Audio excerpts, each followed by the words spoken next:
Hey everyone, welcome to this month's edition of Intentional Ministry Podcast. We're excited that you chose to join us today. My name is Pastor Stephen Mazzell, and I'm the lead pastor at Open Door Church. On this podcast, we talk about church and leadership insights, and today we're going to talk specifically with one of our staff members about the transition from being a volunteer to being on staff, what that looks like, the process they went through. We cover a lot of ground, not just about that transition, but some of the effects that it has on the family unit, the effects that it has on relationships in the church, and the burden sometimes that pastors have to carry for the people who they serve. I believe today's going to be a very insightful edition for you, as Cheryl Doughty, our children's pastor here, is our guest. So let's jump right into the conversation and let's talk about this leadership concept. So Cheryl, it is good to be able to hang out with you today and have a conversation for our leadership podcast. And you and I have a similar history here at the church, at least time-wise, but not necessarily the same trajectory, but similar in timeline. I believe you started here at the church around the same time we did, maybe a little before. So as we kind of jump into this today, what I would like you to do is give me a little bit of history about how you got here to the church and, you know, what brought you to Open Door, that kind of timeline. So my husband Kevin and I had been living in the Outer Banks when we got married. And, of course, I grew up in Edenton and went to a church, you know, the same church all my life. Right. And when we decided to move back to Edenton, and we're kind of looking for a church, and we both knew that we really loved and appreciated the type of churches that we had been raised in. But I also knew that I was looking for something a little bit different, and I had experienced some of that by trying out different types of churches and seeing, you know, what was out there, what was different than what I had known. So I kind of had in my mind what I thought I was interested in. And I kept hearing things about Open Door Church. And I realized, of course, that I knew some of the people who were going to church here. And it took a little while for me to talk him into coming. But he decided that, okay, we'll give it a try. And then we came and we both enjoyed it. And that was when? 2005? Yeah, because I started here in Easter of 2005, and they moved into this building September of 2004. They had just they were really new in this building when I first came. For some reason, I was thinking you came earlier in the year. I think it was closer to the beginning of the year. Okay. Because it was, and I know when the timing, because I was pregnant with our first child, who's now 18. Okay. So yeah. So both your kids have been born here in the church. Yep, it's the only church they've known. Do you think that they have some of the same thoughts about church that you did when you were becoming an adult? So your oldest one is in college, you know, do you think she's interested, particularly Lovey, she's the older one, in experimenting at other types of churches at her age? Does this feel overly restrictive, or does this traditional church to her? You know, I don't know. I'm just curious. Well, I think I've watched some of that kind of shift for her a little bit recently, because she had probably like a year back ago made the comment, like, when I become an adult, I'm going to try a different church, you know. But I will say, first of all, she is probably a lot like me in that way, in that, well, I'm not going to just accept this because everybody else does. I'm going to decide if this is actually what I want for myself.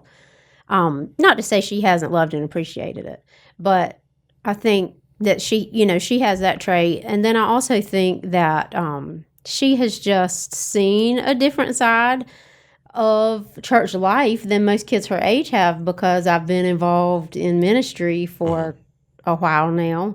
And so, you know, she's seen the good with the bad, and it's not always the sunshiny side. Right. And, you know, they have experienced the time sacrifices that includes, and like, why can't we ever go anywhere on the weekends? Right, yeah. You know, all that stuff. Everybody else is doing this on the weekends. Yeah, so I would say that all of that would probably play into it. But I will also say that she's at the age now where she gets to make those decisions for herself, and she's still choosing to serve on Sunday mornings and on Wednesday nights. Right. So I think that shows she does love the church. Yeah, because the tradition I grew up in, what would be traditional church, was different than the tradition you grew up in. Mm-hmm. But it was still very traditional. It was hymns, been different hymns, but it was hymns, pews, Sunday morning, Sunday night, Wednesday night. Very starchy is how I would describe it. Everybody dressed up, wore a suit and tie kind of thing. My kids, being older, have kind of a view of both. So they're in their lifetime, I transitioned. Mm-hmm. But my grandkids know nothing but like, this is church. And I've asked myself the question, I wonder if they are going to view this as traditional church and this is restrictive. And because, you mentioned she's seen some of the other pieces of church. My struggle to get into ministry was I resented the church, because that can I don't think people in the pew have any idea how the kids feel. The two things I remember that affected me the most growing up was the time. We were my dad was always on call, it felt like, Oh, and yeah. the majority of people work during the day, so he has to be available for them at night. If I'm in school, when he comes home, so there were those restrictions. And the more than one time that I walked up on a conversation or was visiting a friend's house and heard their parents saying some horrible things, about the church or the work that, and I hated it. I tried a lot of other things. I did. And so I was just curious, how does that roll out in a home today? Well, I will say regarding that I did not have those kind of feelings about church. I love and appreciate everybody and everything about the church that I grew up in. And that's also where I first learned to serve and to realize that I like working with kids. And it happened because of a VBS that they needed help with, and I was about my daughter's age, and they wanted me to teach a class, and I thought, y'all are crazy. You really are desperate for somebody. But then I realized I loved it. So it was, where I got that experience. But for my husband, I think that he felt like he experienced a lot of what you experienced. He felt like he saw a lot of hypocrisy and like, we're going to be nice to each other at church, but then go home and talk about each other kind of stuff. And it just drew him away. And he said, I don't really think I'm interested in this anymore. So that was also important, that this church felt like something different than he had grown up in, because I think that it made him more open to wanting to try something that, felt different. I'm not sure if I answered your and no. So your experience, but I was kind of interested in how you think your kids view ministry today because of that, because they grew up watching, or you haven't been on staff the entire 18 years, and we'll get to that in a minute. But you said they seen the good with the bad, and I don't think people always recognize that there are some challenges, even if they're as simple as, why can't we go somewhere on Sunday, but they're not usually that simple. No, they're not usually that. They're not usually get over that simple. So, you started here. You were here. How long do you think you were here at church before you started serving? I would guess maybe a year. Okay. Maybe 2 years, because I know that I was helping with the younger kids when my daughter was little. And then I know I was already serving when my son was born, and there's about not quite 3.5 years in between them. So that would have been, it took you about a year once you got here. Probably so, because I had her that summer. Right. Okay. So I was. And so I was trying to think back. Well, my first recollection, probably of the two of you, that I can put my head around may have been before I was on staff. I don't recall.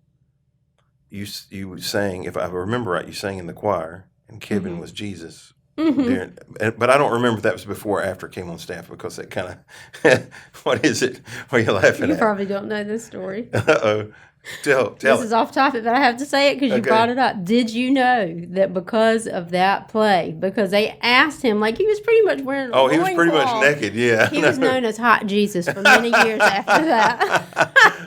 Hot Jesus. Yes. Oh, By thank you. all the ladies, I of did course, not- not the men. I did not know that, but he's got a new name next you time have I a new see him. nickname, you can throw it on him. I won't tell him I told you. Oh, that's hilarious. Well, no, I specifically remember that because some of the things that went through my mind is, man, the church I grew up in, that never would have happened. No, he would have been fully clothed Jesus on the cross. That's what he would have been. But I have some recollection of that. But once, the first place I remember your involvement would have been after I came on staff, which was 2008. And we started small groups or life groups at the end of that year. And then the next year we were looking for a new life group host, and you guys were a part of a life group, and we had identified that we felt like you guys would be good life group hosts. And I recall, you know, as a matter of fact, I've seen some pictures in the last couple of years. I don't even know how I came about them. I'm pretty sure I sent them to you. I was looking for something for Alyssa, I think. Yeah. And we would do tailgate parties, and y'all were dressed up, and your kids were so little. They were tiny. Well, we became life group leaders. I was either pregnant with Silas or had just had him. So that would have been in 2008. Okay. Yeah, that's about right. And again, when you guys approached us about it, I was like, what? They must have the wrong people. I think this is a mistake. So you served with children then, and we did not have a children's pastor at that point. Pastor Troy was here, and that wasn't specifically his role. He kind of oversaw it. Right. But he and Diane pretty much had a handle on all that. Yeah. And then we did hire a children's pastor sometime around 2011 or 12, in that ballpark. I want to say 12. My recollection is Carrie came first as an intern shortly after I became pastor. She was in college, and then we hired her. In my mind, I don't remember all of the pieces because it's hard to recollect. So the way that I ended up getting involved with the older kids was that when Carrie came on and we went to 3 services, Right. I was talking to her. I was helping her paint a room with palm trees on the wall, and I was talking to her and realized that she was teaching all 3 services. And I said, you can't do that. You need to go to church. You know, hot Now calling you're the preaching kettle black. Yeah. yeah. And I said, I said, what service would you like to go to? And she said, if I could go to the earliest one, that'd be great. And I said, well, I'm going to start teaching for the first service then every week because I want you to be able to do that. And so that was what I did. I was teaching at a private school at the time, and I was just used to getting up and going early. So I just would come, and then my husband would bring the kids for the second service, and we would all, Right. sit in there together. But that was how I kind of got involved with some of the actual teaching and leading. I have tried to ponder and recall how it played out. My recollection is that we went through a transition there where Carrie pursued some other things, and we needed to figure out what to do. Maybe refresh my memory about how I recall us interviewing some people for a job, but we didn't hire anybody. What process, do you recall the process that brought you on staff at that time? So I know that Troy and Diane had kind of stepped back in to take things over for a little while to keep everything afloat and managed. And I think I just remember knowing that I felt interested in it when you guys were interviewing for the job. Right. But I felt underqualified because I hadn't been to college for ministry. I had volunteer experience, but it still wasn't a massive amount at that time. And I felt like everybody you guys were interviewing had already served in that position before and had a lot more experience than I did. And I just kind of kept quiet about it because at the time I thought I have 2 young kids. We were homeschooling already, and it just seemed like, well, maybe I would just need to put this on the back burner right now. But then when none of those worked out and it kind of rolled around again, and I just started thinking about it and praying about it, and I didn't really mention it to my husband at the time, but then a couple weeks later I brought it up. And he said, "You're going to think I'm crazy, but I've been thinking the same thing." And he said, "I didn't want to mention it to you because I didn't want to plant a seed that wasn't supposed to be there." And he said, "So I just thought I'd wait it out and see if you brought it up." And we did hire you in what year? I have no idea. It was I would say in the 13 at least 8 years ago. I think maybe more 14. like 9. It would have been in the 13, 14 range. Something like Could that. have been 15. I don't recall right off the top of my head. Mm-hmm. Let's see. I'm doing some math in my head. We would have hired a youth pastor in 2012, and I know they both served for a little while together. It was either 14 or 15. Okay. So the first time you came on staff, and by the way, this is your second stint. You currently are serving on staff. You said you were praying and you felt like this is something the Lord was impressing upon you, and that sounds to a lot of people sitting in the pew. I don't want to say it sounds wild to them, but it seems to be way out there, and often would be something people would discount. No, I'm not cut out for ministry. Many of the same excuses that or reasons. I don't want to downplay them because they're legitimate. What were some of the outside of, okay, I'm homeschooling my kids, I'm not qualified. Were there any other hoops that you felt like you had to jump through mentally, emotionally, spiritually to take that step to come forward? I can't say with total accuracy right now. I know that I felt like it was going to take a lot of faith to know that everything was going to work out like it should, and that we wouldn't be totally overwhelmed by it. But I think because my husband had already been serving as a deacon, I think he was an elder at that point, and then we were already leading a life group. It didn't seem like a crazy jump to me, but at the same time, I think part of it is just my personality that, like, if I think about something and my mind is made up, I'm going to do it. Right. I mean, I'm just going to go for it and see what happens. And I think I just realized at that point, like, okay, God, if you're asking me to do this, even if for some reason I don't end up getting it, but you wanted me to go through the process, then I'm going to trust you in that. And I don't think you were working anywhere else at the time. At that time, I was not. You didn't have a career somewhere else. Because I was recently at a conference, a pastor that I highly respect. That he does some mentoring for me, but he frequently talks about how he identifies people in his church. So he introduced one guy who's been with him now for 20 years, who started attending his church, and he was a banker. He saw some skill sets that he thought would be beneficial in the church, and he said, I approached him, and for the reality is, I would say 95% of the time, from an income perspective, it is a demotion.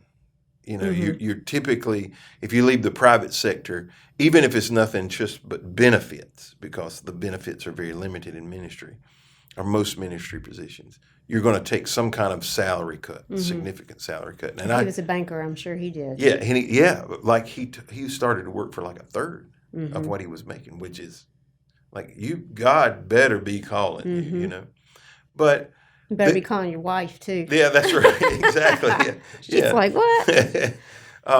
Or she better be calling her to a good job. That's right. But some of the strains that it did, I'll joke at Silas occasionally about, don't you miss coming and having to stay out here at the church all day on Uh-huh. Tuesdays, because when they were smaller, you needed to keep your eyes on them. You were homeschooling them. You needed to Yep. make sure they were doing their work. Now, obviously Lovey's in college and he can manage things most days by himself, for periods of time. But what were some of the pressures that you felt when you made that transition that you hadn't experienced maybe before? I would say, there was pressures, at home in that regard because I have always cooked meals, pretty much every night. I've taken care of all the household stuff. I was and even in the yard. I really took care of it all. And then, the kids, I was giving the kids an education on top of that. So at the time, all of that pretty much felt like a full-time job to me. So there was lots of figuring out there and just trying to figure out how to do the best that I could at everything that I was doing. I would also say that seeing, I don't know any other way to put this, but maybe the underbelly of the church, That's was the only way to put it.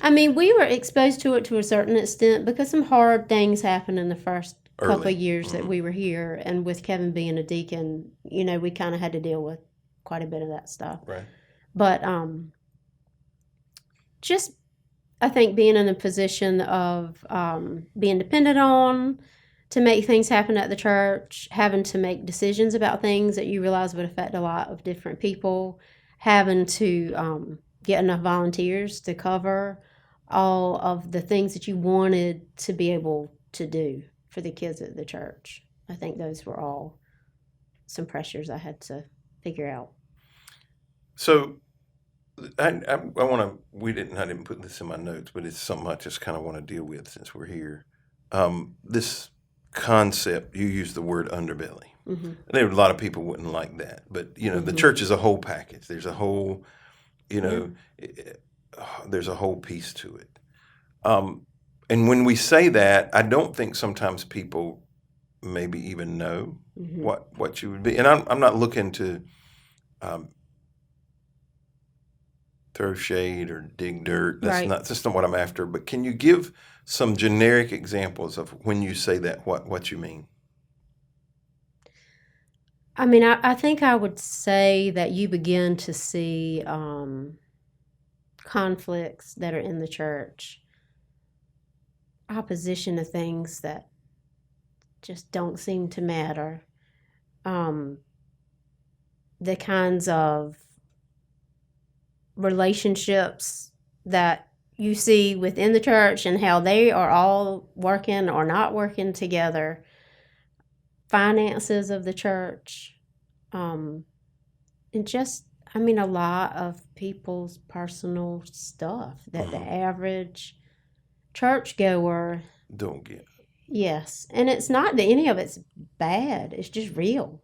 We're people, and we're not clean and shiny, even though a lot of people want to feel like they're showing up on Sunday morning looking that way.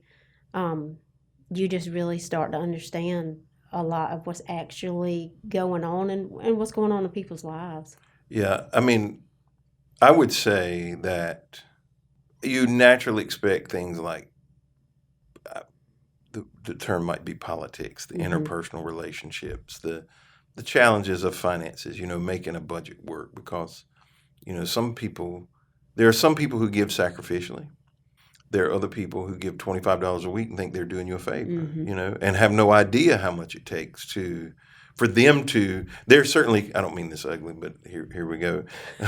They're certainly consuming more than $25 a week. Right. But they don't understand, what it takes to make things happen. Often because you can't be public with it. Some of the heaviest, most difficult when you say underbelly is when people get in a desperate enough situation and they come lay it on your desk. Like I have gone through some periods of time here as pastor where I said, if somebody else calls my phone, I'm not answering. Call somebody else because I got enough right here. I got a desk full of stuff, and I don't want to have to deal with it another day. And I don't think people realize the burden because Maybe as a counselor or a psychologist, you can be disconnected. Maybe you can. I don't know. I believe you have to be able to do that work. Everything's very clinical, straightforward. In our jobs, they are our brothers and sisters in Christ. It's like family. Your brothers or sisters. For example, your brother-in-law has had some health issues and it's put a burden, a weight, a heaviness on your sister and their family, and you can't just say, I'm not going to think about that. That's right today. That's right. Not my problem. That's right, because it does. It just weighs on you. And so when people do come to you, and and you get the double side of it because Kevin's an elder here and you're on staff, so there's not much you don't not have to see to deal with, even though it may not be everything, but you see the majority of it. And I think that people underestimate the weight that you carry for other people because you want their marriages to work, you want their bodies to be healed, you want them not to struggle with depression or anxiety or addiction or and when you find out something and you got to figure out how to navigate it with other people, that becomes even more challenging. I would say that I think and you can certainly relate to this, having so many kids volunteers, because we require a lot. It takes at least 25 adults back there every Sunday morning.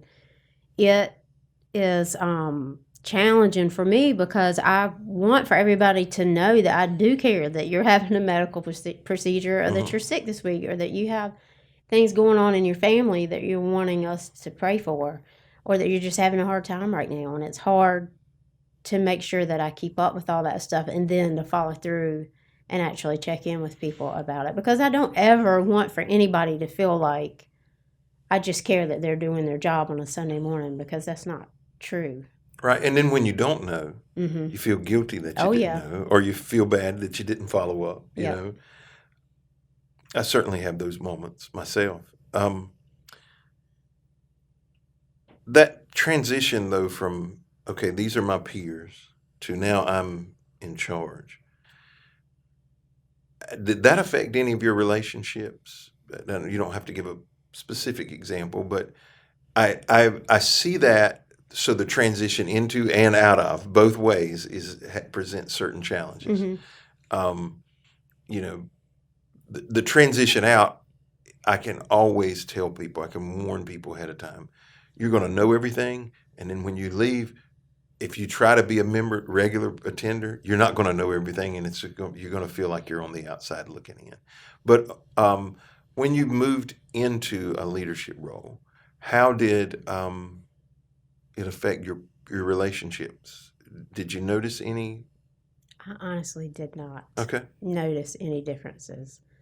Obviously I had better, more involved relationship with the people that were on staff, but people that were volunteers or people that I was already in relationships with, I didn't notice that those relationships changed. You don't think they expected anything different of you, looked at you differently, just felt very consistent? I would say, if anything, it probably just made me feel that I had to live to an even higher standard. Yeah, because I transitioned on the staff from a lay person role. My observation was the people who I was close and friends with, it didn't really change the dynamics of the relationship. But all of the new people that suddenly came in, it changed the dynamics. As a matter of fact, I think you were standing in a conversation yesterday I was having, and I called a gentleman in our church a judge. Were you there for that conversation? Yeah. And his wife's like, he's not the judge, but he is. They do call him judge, Your Honor. That's but she's like, he's just, it said his name. He has a lot of power. Yeah, right. He does. And because she sees him as just her husband, a father or friend, that's a weird title to her, and I was doing it just to irritate her, more than anything else. But the new people that came into my life were the ones that I noticed suddenly treated me different. And the people who were already in my life, they were like, they didn't say it. It just seemed like I saw they were like, well, why are they looking at you differently? Because you're just Stephen, you're not Pastor Steve, Well, I would also say that's different for you as like lead pastor. There's some people who go to this church who probably don't even know who I am. Well, maybe, yeah. But they don't have kids or grandkids. Do the there. people that you meet now approach you differently than the people who you've known for a long time as volunteer Cheryl? Probably so. I don't know that I'm especially aware of that, but I think that they give me respect, but I also think you get a lot of expectation on the other side of that. Good. So you transitioned off staff for a period of time, and we'll talk about coming back on because you did that resistantly the second time. But there was some season. I think it was a season of life, if I recall right. Yeah. You want to elaborate? What made you step away for a period of time? Well, there was a couple of different things. I think one thing was that I just knew I was hitting the point with my kids in school and their ages that I needed to be there, front and center. And I also knew that it was that wrestling match of I can always see improvements and things that need to be changed or things I want to be better, and being able to do that as well as I wanted to be able to do it at work and be able to be who I wanted to be for my family at home just seemed to be constantly at odds with each other. And I think in hindsight now I realize a lot of that did have to do with the age that my kids were in at the time. I don't even know the answer to this question, so do you wish you had stayed on? Did you feel like you made the right choice? Was the timing just right? Was that what you felt like you needed to do? I have often asked myself that question. And I felt so sure of it at the time. And I mean, the ins and outs of some things that happened after that. And I partially feel like maybe things had to happen the way that they did, and I needed to step out of the way for those things to happen for other people to have to do what they needed to do for themselves. Right. That would probably be the best answer I'd have for that. But Okay. but I will also say that with my kids being the age that they are now, I see the fruit of having been at home, because I think that was almost a 3-year period. I would say probably. Somewhere between 2 and 3, because I was on staff for 3, and then I stopped for somewhere between 2 and 3, and now I've been back on for 3 years. You're not trying to tell me something, are you? Did I get restless after 3 years? But I have seen the fruits of having spent that dedicated time with them now that they're older, and the relationships that I feel like we have with each other. Right.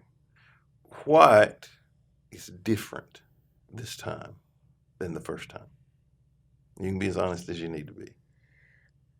Okay, well, I will first say that I think the dynamics of our staff are the best they've ever been since I have been on staff, which is a wonderful place to be in.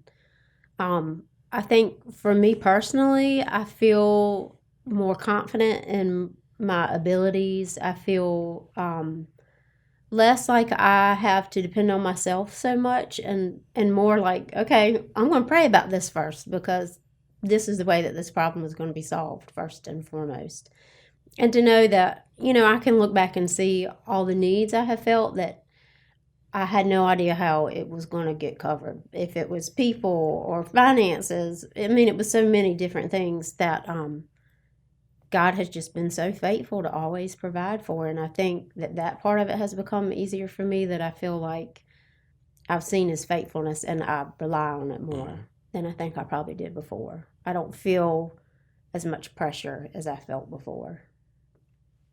Do you feel more effective than you were the first time? I think so. And I think that one of those reasons is because Well, a couple of different reasons. I think one thing is because I felt the first time that I was on staff that it was always a struggle to feel like I had enough volunteers to cover everything. But I think that now I have kind of seen the other side of that where, I mean, I don't feel like I'm overflowing. I'm always looking for new volunteers, but I feel that it's not a week to week constant struggle because I was always teaching class. I almost always was teaching a class every single service, even when we had 3 services, because we just had holes everywhere in our schedule. So I think that being able to take on more of a role of leading volunteers as opposed to being a teacher in the classroom and trying to lead makes me feel like I'm being more effective in that way as a leader, to be able to concentrate more on that than to feel like I'm just juggling so many positions that I'm trying to fill.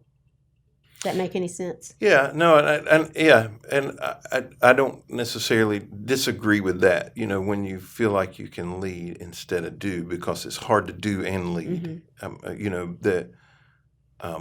It is hard because I'm a doer by Right. nature. Because I'm a don't talk about it. Let's Right. get something Yeah. done. You know. And there becomes a real tension there. You know, either you can do it or you can lead people to do it, but it's hard to do it and lead people to do it. That's right. Um, But I also believe, that like if you want other people to do it, then you need to be willing. You to have do to it be too. willing. So, That's right, and yeah. you have to model it. But then you got to get out of the way, because what happens is, especially if you're depending on where you land, if your natural bent is to do it, the hard part is for you then to step out of the way when you've modeled it for somebody and let them do it.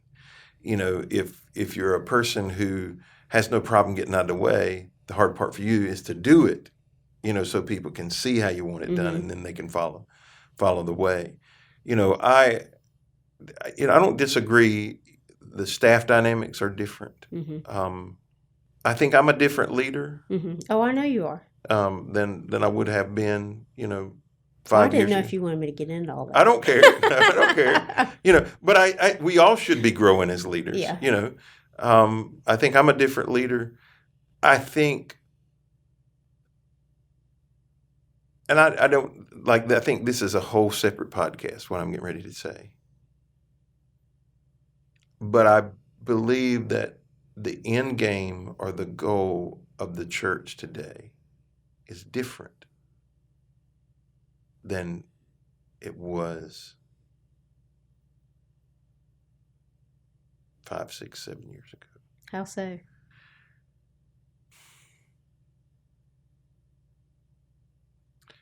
There are things I would say about it now that I could address. We're as we're recording this, we're in a significant, and when I say significant, I mean like 50% kind of significant 12, 24 month growth pattern, which is unusual in this rural environment. And we've faced some significant challenges that they were kind of thrown at us that, we're not ready for. And in my heart and mind, the thing that I believe is that we are as spiritually prepared for the growth and the challenges as we've ever been. There's maybe I would say it like this: there's more emphasis on depth. Is how I would say it. That might be how I would describe it, instead of how fast can we get to the moon. So and that's, you asked me. That's as close as I think that requires a whole separate podcast. But I think that the church is in a different place. Some of that's probably because of my own personal leadership, changes in focus and work in my own life. Well, and I was going to say that I feel like the biggest difference in the way that I see even the kids ministry over those years has been that I feel much less concerned about getting people in the door now than I do about discipleship and trying to create the right environment and have the right resources and people in the lives of these kids that are going to help them grow a truly strong, lasting faith. Yeah, because, I can look back through those years from I became pastor in 2010, and probably through 17-ish, 18-ish. We killed ourselves trying to get people in the door. Mm-hmm. I mean, that was the thrust of everything. I don't mean that. That's not bad. No, It I don't know. mean that you shouldn't try to get people in the door, but we did. That's how we thought. It shouldn't be your main focus. Right. That was Yeah. the thing. And I would say that over the last 3 years, and COVID has some impact on this. Like, I can't ignore that. But particularly the last 24 months, we've done virtually nothing extraordinary to try to get people in the door. Mm-hmm. We've put all of our energy and resources in trying to drill down, help people understand the Word of God more, prepare our hearts better. What are the things that God wants us to do? And I think we're seeing the benefits of it. Mm-hmm. And so I don't. It's not two different churches. And I'm gonna put myself at risk a little bit. You said you didn't know how deep you wanted. What for you is the difference in working with me this time than last time? The most positive change. I hope there hadn't been any negative changes, but the most positive change. I would say that you seem, well, first of all, again, going back to some of the staff dynamics, I think that your personality and the way you work probably meshes better with a lot of the people that are on staff now than maybe it did before. And I also think that I've seen you, my husband and I were actually just having this conversation recently, that I've seen you grow more as a leader in your confidence, not only in your own abilities, but probably being able to put your trust in people even more, and having the ability to say, okay, well, you're not going to do this the way I want it done, but I'm going to let you do it because I believe that you're going to do a good job at it and it's going to get done. Right. And I also think that mind shift that has gone from feeling like we're always putting on huge events to being able to focus more on discipling people has been very refreshing. Right. And challenging, and it grows your faith. I mean, it grows the faith of every person that's behind the scenes on that, and then you get to watch the fruits of what happens when you're trying to help, the people in your congregation be able to do that. When you're trying to provide that for them, it's a very rewarding process. Yeah, I would agree with that 100%. And I think you've been like that has helped change you to see the benefits of that, right? To see people coming through on the other side. Yeah, getting out of That's whatever right. they were in. Yeah. On that note, so I think one of the challenges of coming into a staff role is you can lose your pastor. They not meaning because I'm your boss. I say this a lot about my kids. I'm their dad. I'm their boss. Because they work for me, and I'm their pastor. And sometimes it's confusing for them because they don't know which hat I'm wearing. And I've literally sat on this stage in a difficult day and said, "Okay, now I'm wearing my pastor hat," and I laid some things out, and then I said, "Now I got to change hats and tell you what this looks like moving forward." How challenging is finding, I don't know, right, pastoral care, guidance, what you typically feel for in a pastor once you move on staff. What suggestions would you give to somebody about that? So I grew up in an environment where everybody did have that relationship with the pastor. And there were all these expectations behind that. So that was what I grew up knowing. But I will say that when we started coming to church here there was a lot of that same feeling for the pastor that was here before. But then when I watched how many people left our church simply because he left, and really for no other reason, that I really started to shift how I thought about that, because I felt like, wow, that doesn't look like faith to me. You know, it looks like you're following a person, that you're not following Jesus. Right. And again, Kevin and I had a long conversation about that, and we both agreed that neither one of us ever wanted to put ourselves in the position of feeling that way, that if something were to happen to the pastor, which at the time, of course, we didn't know was going to be you,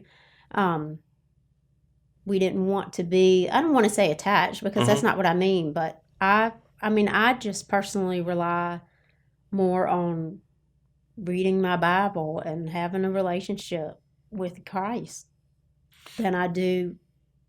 I don't mean any offense. No, to no, you, no. I don't take offense to it. I mean, I know, we both know that we could come to you with anything that we needed to, but I also don't feel that it's your responsibility. Right.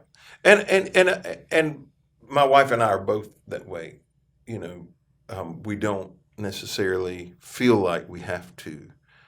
I'm more likely to go to a friend than I am a pastor anyway, you know, just to build in spiritual relationship that I have. Because sometimes, you know, there have been times where she sat in on situations because I needed somebody there, and she would go,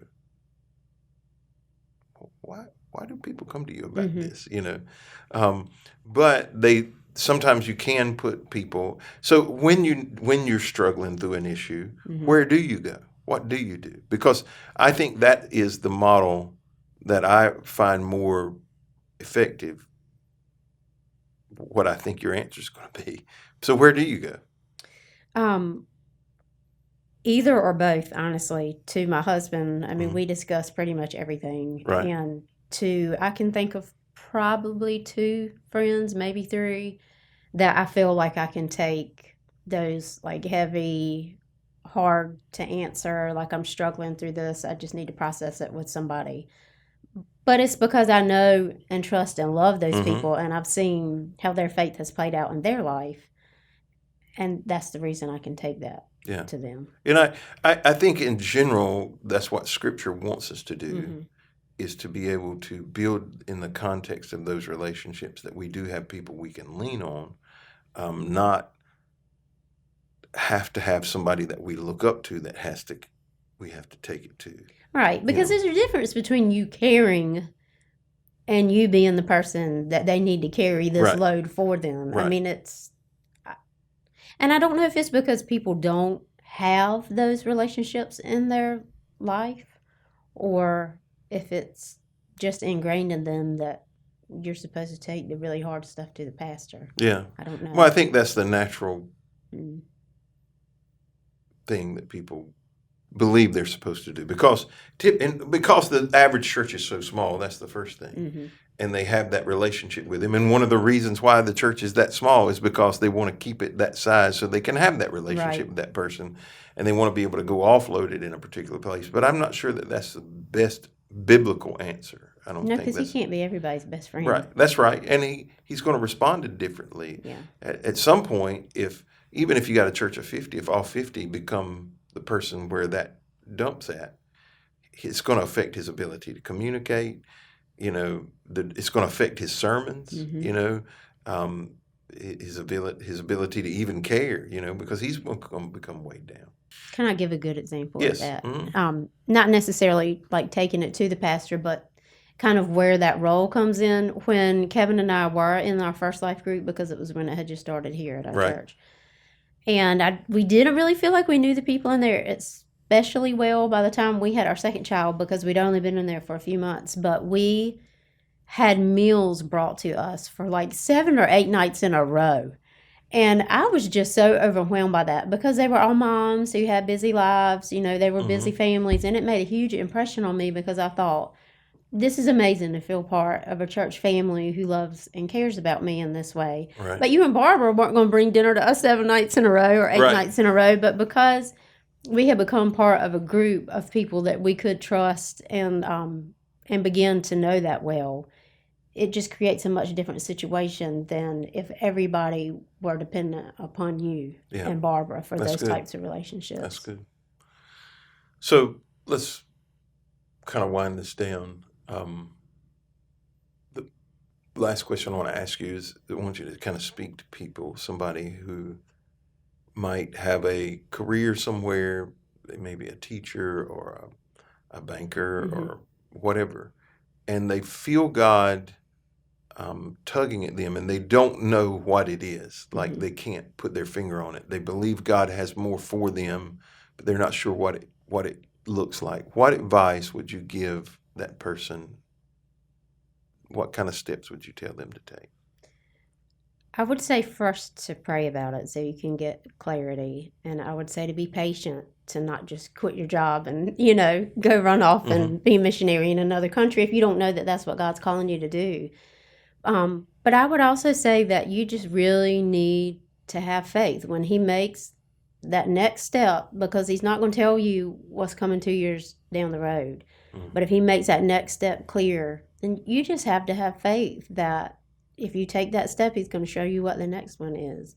And it's not always going to be easy, but it surely is always better than the ones that we're going to choose for ourselves. 100% better. It is. And even this morning in our Bible reading, the thing that I walked away with is Jesus knew his purpose, but he kept saying, my time has not yet come.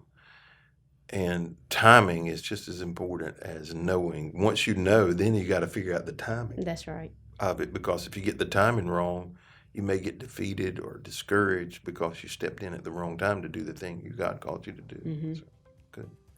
Well, I appreciate your time today. Yeah, I'm glad to be here. Thanks for hanging out with us, and we'll do it again sometime. Thanks for hiring me. Yes, ma'am. Twice. Yeah. What a great episode of Intentional Ministry Podcast. What a good conversation we had with Pastor Sherrill. The thing that I walked away with, because both of us came into ministry from the seats here at this local church, is that God is always looking for people to fulfill their purpose in their life. He is looking for people that he is calling to do vocational ministry work. We're all ministers on the jobs that we have been given, but he's calling you to do, some people to do that job. And the thing I walked away with is the importance when we feel that tug, when we feel that moving of the Holy Spirit in our lives, is that we make sure we pray, seek wise counsel, and look for opportunities. The timing of it is important. And so if the Lord's speaking to you today, I'd love to have that conversation with you, because God and the church is always looking for good leaders to help lead the ministries that God is placing us to minister to people in this community and in this world. And I hope you'll join us again next month as we have another intentional ministry topic to look at.